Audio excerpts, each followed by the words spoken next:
जय सनातन धर्म की। प्रिय सनातनियों, आप सभी का स्वागत है हमारे इस कार्यक्रम में।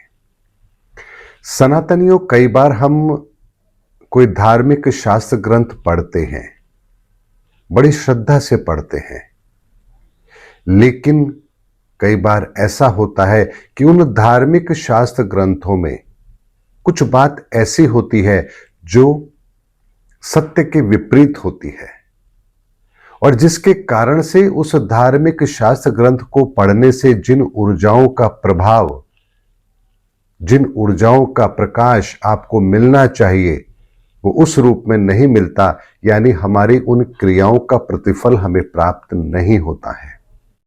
सनातनियों, आज ये बात मैं आपके सामने इसलिए रख रहा हूं क्योंकि एक ऐसी ही अलौकिक चर्चा के संदर्भ में आज आपको कुछ बात मैं बता रहा हूं जो बिल्कुल सत्य है, और जिन चीजों को हम मानते आए हैं उनके बिल्कुल विपरीत है। ऐसे में सनातन के उदय के साथ ही हमारे धार्मिक शास्त्र ग्रंथों में जो सच्चाई है उसे भी पूर्ण रूप से हमारे सामने तो आना है। इसीलिए इन चर्चाओं के संदर्भ में अब जो बात मेरे सामने है वो मैं आपके सामने रख रहा हूं। ये चर्चा इस लोक की नहीं है, ये अलौकिक है, और इसीलिए इन शब्दों पर भरोसा ना किया जाए, ऐसी दुष्टता हम कभी नहीं कर सकते। सनातनियों, रामायण के अंदर दो दृष्टांत आते हैं। एक दृष्टांत आता है जब हनुमान जी माता सीता का पता लगाने जा रहे हैं, तो हमने पढ़ा है कि भगवान अपनी एक मुद्रिका देते हैं और कहते हैं, जाओ हनुमान, माता सीता का पता लगा के आओ। और दूसरा दृष्टांत आता है जब माता सीता का हनुमान जी पता लगा लेते हैं और उसके बाद जब पुनः आने लगते हैं तो माता से कहते हैं, माता मुझे कोई निशानी दो। तो वो अपनी चूड़ामणि उतार करके हनुमान जी को देती हैं और हनुमान जी भगवान श्री राम को ला करके वो देते हैं। ये प्रसंग आपने सुना होगा। और तीसरा एक प्रसंग आपने सुना होगा जब माता सीता भगवान श्री राम को कहती है कि उन्हें सोने का मृग चाहिए, और माता के कहने पर भगवान श्री राम सोने के मृग के पीछे जाते हैं। सनातनियों, तीनों के तीनों प्रसंग जो हम अब तक सुनते आ रहे हैं, ये सच्चाई से बहुत दूर हैं, बहुत दूर हैं। ये स्वयं भगवान के चरित्र से भी मेल नहीं खाते। ये वो झूठ है जिन्हें हम बार बार सुनते आ रहे हैं। तो वास्तविकता क्या है, सच्चाई क्या है? यही चर्चा थी, और यही चर्चा जो हुई उसी का अंश मैं आपके सामने रख रहा हूं, जिसे आप बड़े ध्यान से समझिए तो आपको सच्चाई भी अवश्य पता लगेगी। भगवान राम के चरित्र के संदर्भ में, माता सीता के चरित्र के संदर्भ में वो सच्चाई आपके सामने आएगी जो आपके हृदय के अंदर उस पवित्रता को पैदा करेगी जो भगवान राम और सीता के लिए होनी चाहिए। ऐसे में सनातनियों, भगवान राम जब अयोध्या छोड़कर निकले तो केवल और केवल वनवासी के भेष में निकले। उन्होंने तो केवल एक वस्त्र अपने शरीर पर धारण किया, पांव में खड़ाऊ भी नहीं थी। नंगे पांव अयोध्या से लक्ष्मण भ्राता और माता सीता के साथ वन की ओर चल दिए थे। जब भगवान ने समस्त चीजों का त्याग कर दिया तो सोचिए, क्या भगवान आभूषण देकर के अयोध्या से निकलेंगे? जब सब कुछ त्याग दिया तो आभूषण कैसे लेंगे? माता सीता के पास आभूषण आ कैसे सकता है? तो यहां फिर एक प्रसंग और आता है कि अनसुईया माता ने उन्हें ये उपहार स्वरूप दिए थे। तो अब यहां पर भी एक प्रश्न आता है, जब भगवान ने स्वयं ने अयोध्या से कुछ चीज स्वीकार नहीं की तो वो अनसुईया के कहने पर उन आभूषणों को कैसे स्वीकार कर सकते हैं? तो यहां रामायण के अंदर ये वो प्रसंग हैं जो भगवान राम के चरित्र से मेल खाते ही नहीं हैं, और ये सच्चाई भी नहीं है। ऐसे में भगवान राम, माता सीता और लक्ष्मण तीनों जब वन के अंदर आए हैं तो यहां उन्होंने किसी भी तरह के रत्न आभूषणों को धारण किया ही नहीं है। जब रत्न आभूषणों को धारण ही नहीं किया तो बताइए भगवान राम हनुमान जी को मुद्रिका कैसे देंगे, माता चूड़ामणि उतार के कैसे देंगी। तो यहां फिर बात आती है सच्चाई क्या है, वास्तविकता क्या है। तो ये सच्चाई उन्हीं के श्रीमुख की है जिन्होंने इस पूरी लीला को किया है। ऐसे में जब भगवान राम ने हनुमान जी को भेजा माता सीता का पता लगाने के लिए, तो भगवान श्री राम ने हनुमान जी से कहा कि मैं तुम्हें कुछ बात बताता हूं जो मेरे और सीता के अलावा कोई और नहीं जानता है। जब तुम सीता से मिलो तो उन्हें मेरे ये वचन जरूर कहना, वो तुम्हें पहचान जाएंगी। ऐसे में भगवान राम कुछ बातें हनुमान जी को बताते हैं और हनुमान जी जब माता सीता से मिलते हैं तो वही बात भगवान श्री राम की माता सीता के सामने रखते हैं और माता सीता पहचान जाती है कि जो वार्तालाप मेरे और प्रभु के बीच की है, जो कोई और नहीं जानता, अगर वो हनुमान जी कह रहे हैं तो इसका मतलब यही है कि वो भगवान राम के दूत हैं।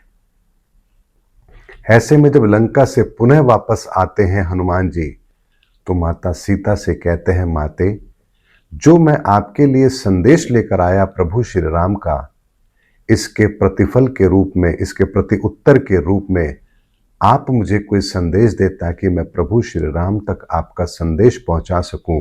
तो यहां माता सीता उन्हीं वार्तालाप का एक प्रति उत्तर हनुमान जी को देती हैं जो वो श्री राम के पास आकर के कहते हैं कि माता ने आपके लिए संदेश भेजा है। वास्तविकता ये है, लेकिन हम क्या पढ़ते आ रहे हैं इसका आकलन आप स्वयं कीजिए। उसके बाद दूसरा दृष्टांत आता है कि क्या माता सीता सोने के मृग के लिए भगवान राम को भेजती है। तो सच्चाई ये है कि जब माता सीता और भगवान श्री राम दोनों बैठे थे तो माता सीता देखती है कि एक सोने का मृग उनके आंखों के सामने से गया है।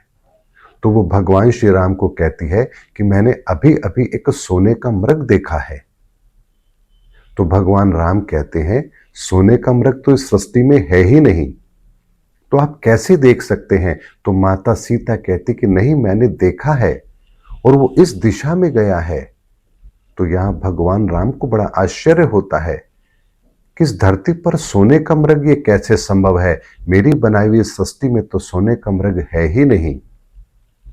तो यहां भगवान राम आश्चर्य से उस दिशा की ओर जाते हैं कि आखिर सोने का मृग हो कैसे सकता है। तो यहां भगवान राम जब सोने के मृग के पीछे जाते हैं और वहां जाकर जब मारीच का असली रूप सामने आता है, तब उसके बाद ये सारी घटना हमारे सामने है। यानी माता सीता ने ये नहीं कहा कि उन्हें सोने का मृग चाहिए, बल्कि उन्होंने तो ये कहा कि राम, मैंने सोने के मृग को देखा है जो अभी अभी उधर की तरफ गया है।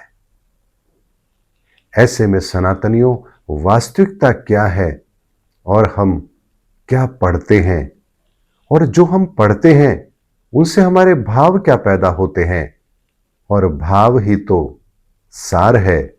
भाव से जो भी भजे भव से बेड़ा पार है। तो जब हम दृष्टांत ऐसे पढ़ रहे हैं जिनमें भाव कुछ और बनेंगे, तो आप सोचिए रामायण को पढ़ने का लाभ हमें कैसे प्राप्त होगा। जिन राम के संदर्भ में हम ये सुनते आए हैं कि जब अयोध्या से वो निकले तो अपना सब कुछ त्याग कर निकले, यहां तक कि पूरे 14 वर्षों के अंदर वो कभी किसी राज्य की सीमा में भी नहीं गए। तो आप बताइए, ऐसे प्रभु श्री राम के संदर्भ में हम ये पढ़ें कि उन्होंने मुद्रिका दी, माता ने चूड़ामणि दी, माता सीता सोने के मृग के लिए राम को कहती कि मुझे वो चाहिए, तो कैसा अपभ्रंश है हमारे सामने जो हमारे धार्मिक शास्त्र ग्रंथों की गरिमा को कम करता है। सनातनियों, ये वो सच्चाई है जो अलौकिक चर्चा का विषय है, और वहां जो कुछ इस चर्चा में हुआ वही मैंने आपके सामने अक्षर अक्षर रखा है। इस पर कोई संदेह हो इसका तो प्रश्न ही नहीं उठ सकता, क्योंकि ये चर्चा इस धरती के लोगों के बीच की नहीं है, ये चर्चा पारलौकिक जगत की है। इसीलिए सनातनियों, हमारे धार्मिक शास्त्र ग्रंथों की सच्चाई को भी समझना ये हमारा धर्म है। और धर्म युग के अंदर हम प्रभु श्री राम के संदर्भ में कोई भी ऐसी बात सुने समझें जो उनके चरित्र से मेल ना खाती हो, जो अपभ्रंश हो, इसको तो हमें दूर करना ही होगा। इसलिए भगवान राम के पूरे जीवन के अंदर कहीं कोई ऐसी बात है ही नहीं जो भगवान राम को उनके चरित्र से अलग बताती हो।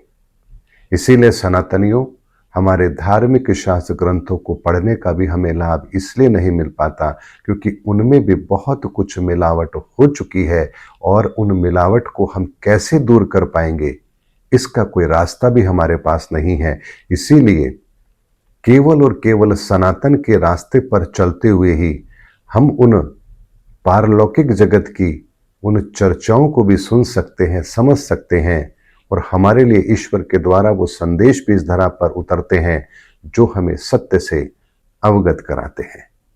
इसीलिए सनातनियों, एक सत्य का संदेश था जो मैंने आपके सामने रखा। मानना ना मानना ये आपका विषय है, लेकिन सच रखना ये मेरा धर्म है, और मैंने केवल और केवल अपने धर्म की पालना की है। अब जिसको जो कमेंट करना है वो करे, वो उसका कार्य है। मैंने अपना कार्य श्रेष्ठता से साथ किया है, और मुझे धर्म के रास्ते पर चलते हुए अपने कार्य को पूर्णता के साथ करना ही है। यही मेरा उद्देश्य भी है। उम्मीद करता हूँ सनातनियों, मेरा वीडियो आपको जरूर अच्छा लगा होगा, संदेश आपको समझ आया होगा। अगले वीडियो में आपसे फिर भेंट होगी, तब तक हमारे चैनल पर बने रहिए। जय सनातन धर्म की, जय धर्मयुग की, जय सनातन विश्व।